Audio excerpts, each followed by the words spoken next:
투자에 대한 좀 더 깊이 있는 고민을 해보는 시간, 오늘은 1월 효과입니다. 1월 효과라고 하는 거는 그런 거죠. 1월 달에 특별한 어떤 주식시장에서 어떤 효과가 나타난다는 것인데, 이게 뭐 통칭해가지고는 주식시장의 이상현상, 아노말리즈라고 많이 표현을 합니다. 근데 주식시장의 이상현상이라고 하는 건 어떤 거냐면, 주식시장은 굉장히 효율적인 곳 아닙니까? 효율적인 곳이기 때문에 어떤 계절적인 특성이 나타나면 안 되거든요. 가령 밀짚 모자 같으면은 겨울에 재고 부담 때문에 여름이 지나면 싸게 팔겠죠, 그죠? 그리고 여름이 되면 성수기가 되면 비싸게 팔고, 그러니까 가격이 달라집니다. 그러면 쌀 때 사서 비쌀 때 팔면 되지 않겠는가? 근데 재고를 갖고 있을 생각을 하니까 이걸 여름 지날 때 밀짚 모자 사가지고 다음에 팔려고 보면 이미 좀 낡아서 사람들이 안 사가기도 하고 재고 부담도 있어요. 그렇기 때문에 돈이 안 되겠죠. 뭐 그런데 반해서 주식은 재고 부담도 없잖아요. 그리고 뭐 낡을 것도 없고, 그러면 어떤 특정한 계절에 주식이 싸게 거래가 되고 어떤 특정한 계절에 주식이 비싸게 거래가 되는, 이러면 안 되잖아요. 그죠? 이러면 주식시장이 효율적인 시장이 아니거든요. 그런데도 불구하고 1월 효과가 있다라고 이야기하는 사람들이 많습니다. 학계에서도 이런 검증을 많이 해보기도 하고 하는데, 그런 1월 효과뿐만 아니라 아노말리즈에는 또 이런 것도 있어요. 장기적으로 보니까 밸류 주식이 그로스 주식보다는 아웃퍼폼하더라. 더 성과가 좋더라. 그로스 주식이라고 하는 건 뭐냐면, 사람들이 이 기업이, 이 주식이 성장성이 높다고 생각해서 비싸게 거래를 하는 그런 주식을 그로스 주식이라고 이야기하죠. 밸류 주식은 이 주식 이 기업 얼마나 성장하겠어 라고 해서 싸게 거래하는 걸 밸류 주식이라고 이야기하는데, 이거를 아주 길게 보면 밸류 주식이 아웃퍼폼한다. 근데 이 아주 긴 거는 때로는 5년이기도 하고 때로는 20년, 30년씩 시간이 걸리기도 하고, 그러니까 이거 좀 불규칙하긴 합니다만 굉장히 장기적으로는 밸류 주식이 아웃퍼폼한다. 근데 이거는 좀 애매한 것 같아요. 그러기도 하고 안 그러기도 하고 좀 그런 각도로 봐야 될 것 같습니다. 또 이런 아노말리즈도 있습니다. 모멘텀 주식이 아웃퍼폼한다. 이 모멘텀 주식이라고 하는 건 뭐냐면 계속 올라가고 있는 주식.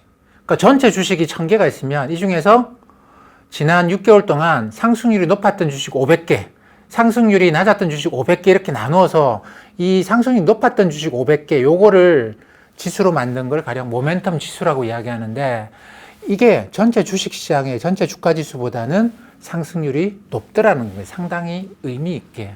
이건 뭐냐면 올라가는 주식이 계속 올라가는 경향을 갖고 있다. 물론 한 번씩은 큰 조정을 받게 되긴 합니다만 꾸준하게 올라가는 종목들이 계속 올라가더라.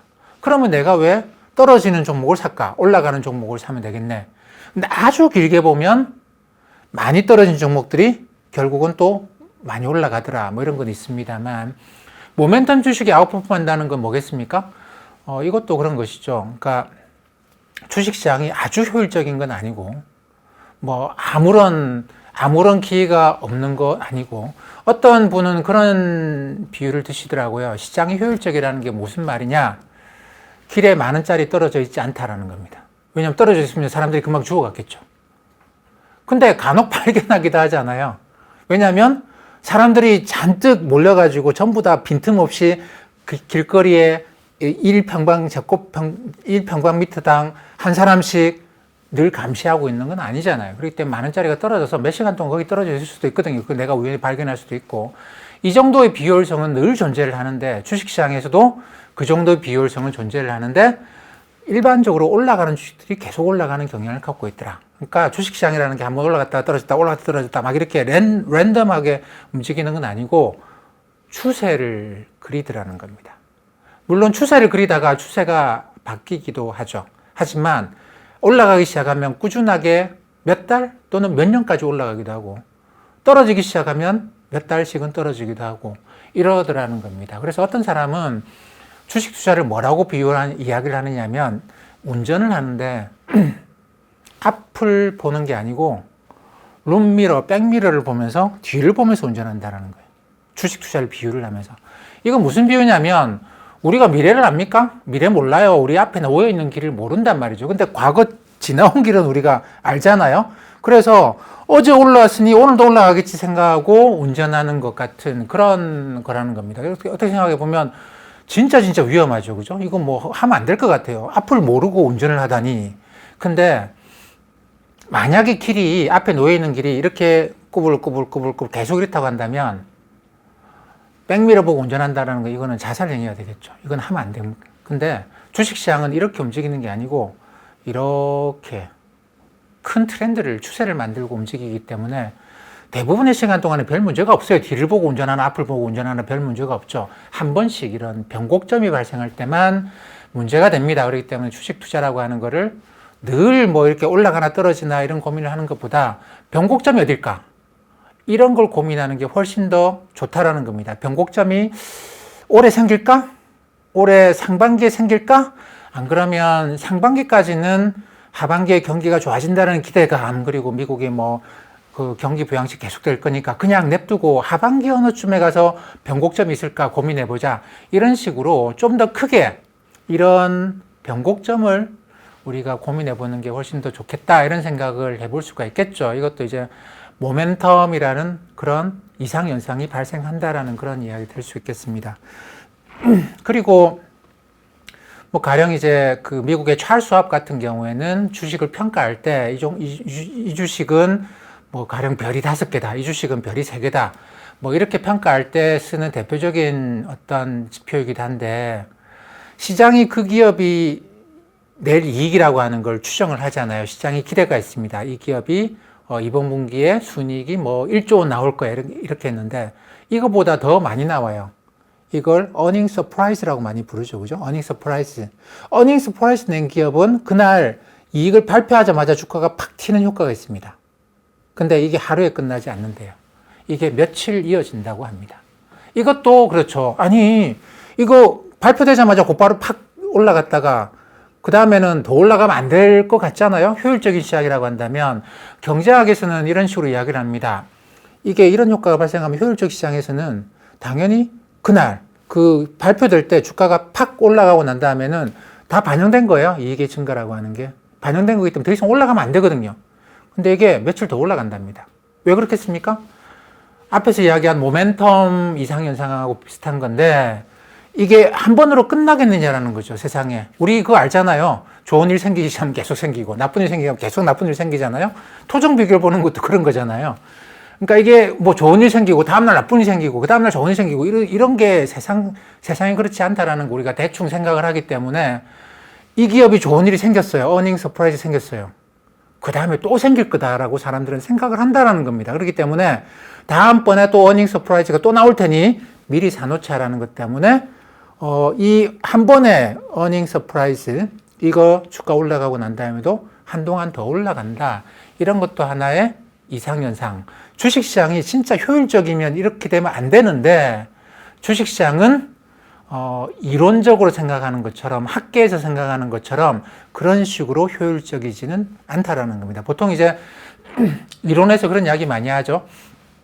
주식시장의 효율성, 뭐 약형, 강형 뭐 이런 이야기를 많이 하는데 사실 저는 거기에 대해서 그렇게 크게 신뢰하지는 않습니다. 물론 주식시장이 비효율적이다 이렇게 이야기하는 건 아니지만 그렇게 강하게 효율성을 규정하기에는 살아봐도 좋은 일이 생기면 계속 좋은 일이 생기는 경향이 있고 나쁜 일이 생기면 계속 그런 일이 생기는 경향이 있고 그렇기 때문에 한번 주가가 올라가기 시작하면 그게 꾸준하게 올라가는 경향도 있고 주가가 떨어지기 시작하면 한동안 떨어지는 경향이 있고 뭐 하루 떨어졌다가 다 반영됐어 그 다음 올라간다 이게 아니고 어느 정도 떨어지고 난 다음에야 비로소 반등을 하게 되는 이런 게 있기 때문에 이 아노멀리즈 이상현상이라고 하는 건 어떻게 보면 정상적인 걸로 받아들여야 됩니다. 1월 효과도 하나의 이상현상이라고 봐야 되겠죠. 어떤 분들은 그런 이야기 합니다. 1월 효과라고 하는 게 1월 달에 주가가 많이 올라간다 다른 달에 비해서. 근데 옛날에는 이런 이야기도 했어요. 옛날에는 이런 이야기 했는데 이게 90년대, 2000년대 들어오면서부터는 그런 현상이 잘 없습니다. 그래서 제가 확인을 해봤는데 S&P 500 기준으로 해서 1월 달에 주가가 올라간 달과 올라간 해와 안 올라간 해를 따져봤거든요. 2010년 이후로 지금 한 10년 되지 않았습니까? 1월 달에 주가가 올라간 해가 5번인가 있고 떨어진 해가 5번인가 있고 그래요. 그렇기 때문에 뭐 1월 효과는 주가가 1월 달에 올라간다더라. 뭐 이렇게 이야기할 수는 없을 것 같아요. 근데 예전에는 1월 효과라고 하는 걸 주가가 1월 달에 올라간다 이런 식으로 많이 이야기를 했습니다. 근데 그때 이야기할 때 근거는 뭐였냐면 사람들이 연말에 성과급을 받아서 1월 달에 주식을 산다라는 거예요. 근데 지금은 이제 세상이 그렇지가 않죠. 이게 많이 성과급이라는 것도 분산돼 있고 하고 그렇기 때문에 이게 연말에 성과급 받아서 1월 달에 주식을 사기 때문에 1월 달에 주가가 올라간다 이렇게 판단할 수는 없습니다. 물론 1월 달에 주가는 일반적으로 좀 평균적으로 플러스예요. 평균적으로 플러스입니다. 근데 평균적으로 주가가 플러스인 해는 1월뿐만 아니라 7월도 그렇고요. 4월도 5월도 그렇고 11월도 그렇고 12월도 그렇고 S&P 500 기준으로 보면 그렇습니다. 그렇기 때문에 1월 효과는 1월 달에 주가가 올라가더라 연초에 이건 아닌 것 같은데 근데 여전히 좀 강하게 나타나는 경향성은 뭐냐면 연말부터 연초까지 그러니까 11월 12월부터 1월 2월까지 중소형주의 강세는 상당히 좀 두드러져요. 작은 종목들의 강세가 두드러집니다. 그리고 요 한 3, 4개월을 빼고 나면 연중에는 중소형주가 별로 안 좋아요. 안 좋은 게 일반적으로 나타나는 특히 이제 미국 시장에서는 일반적으로 나타나는 현상입니다. 그래서 제가 이제 뭐 미국 같으면은 뭐 S&P 500 큰 500 종목 이렇게 이야기하죠. 근데 러셀 1000이라고 이야기하면 큰 종목 1000개 종목, 그 다음에 러셀 2000이라고 하면은 그 다음에 2000개 종목이기 때문에 일반적으로 소형주라고 이야기합니다. 이 러셀 1000하고 러셀 2000하고의 성과를 비교를 내보면, 그러니까 대형 1000 종목, 소형 2000 종목의 성과를 비교를 내보면 11월, 12월, 1월, 2월이 러셀 2000 소형주의 성과가 대형주보다는 좋아요. 평균적으로 좋습니다. 늘 그렇다는 건 아닌데 이거는 왜 그럴까라는 것이죠. 이거는 제가 볼 때 이유가 있습니다. 미국 시장에서 이유가 있는 게 뭐냐면 우리나라는 지금 소액 주주들 같은 경우에는 주식에 대해서 비과세죠. 앞으로 뭐 5천만 원까지 과세가 들어온다고 합니다만 5천만 원까지는 비과세, 주식에서 양도소득 중에서 5천만 원이 넘으면 과세 한다고 합니다만 금액이 좀 크기 때문에 뭐 대부분의 그 투자자들한테는 아마 적용은 안 될 것 같은데 미국 같은 경우에는 과세가 있죠. 과세가 있는데 뭐 저기 그해 손해가 발생한 거하고 이익이 발생한 거하고 이걸 또 심지어 5년까지 연장해 가지고 손해가 난 거는 흔히 양도소득세에서 계산할 때 깎아줍니다. 손해가 난 종목들 깎아주죠. 그러다 보니까 이제 어떤 행동을 하게 되느냐 하면 연말쯤 돼서 손해가 난 종목들을 파는 경향을 갖고 있어요.